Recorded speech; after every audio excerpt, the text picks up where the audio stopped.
Bonjour et bienvenue pour ce nouveau Hit Story. Aujourd'hui, on repart en 1982 avec l'histoire d'un des plus grands tubes du groupe Duran Duran. Save a Prayer est l'une des plus grandes ballades pop de tous les temps. Dans ce single, tiré de son second album, Rio, Duran Duran traite de l'amour dévoué. Pour l'enregistrer, Simon Le Bon a chanté presque une nuit entière sur un fond de musique pop mélangée à de la musique de synthèse et à des chansons anglaises. Parler des clips des singles de Rio est devenu un cliché. Dans celui de Save a Prayer, le groupe portait une tenue de plage légère et flânait près des bars et des temples du Sri Lanka, suggérant qu'il vivait dans un monde parallèle complètement glamour.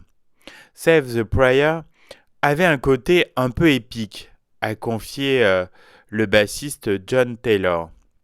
La chanson possédait toutes sortes de connotations religieuses. Il était question de temples bouddhiques et de processions. Pour une scène, nous avons eu recours à 125 figurants que nous avons payé uniquement en leur offrant un stylo à billes et ils trouvaient ça formidable. Il était difficile de prendre Save a Prayer au sérieux. Personne ne croyait vraiment que le groupe menait la vie décrite dans le clip, œuvre du réalisateur australien Russell Mulcahy, connu pour son film Highlander.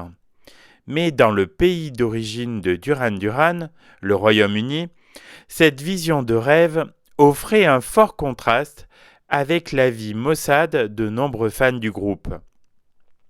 Il n'y a donc rien d'étonnant à ce que le morceau soit tout de suite devenu un tube et eut longtemps du succès.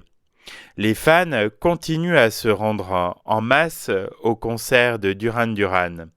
Bien que ce dernier ait mûri, se soit assagi et se soit mis à créer une musique plus mature, le morceau Save a Prayer est aussi émouvant qu'autrefois et a été repris maintes fois, notamment par Tony Hadley de Spandau Ballet, par Shut Up and Dance et par Eve Plum.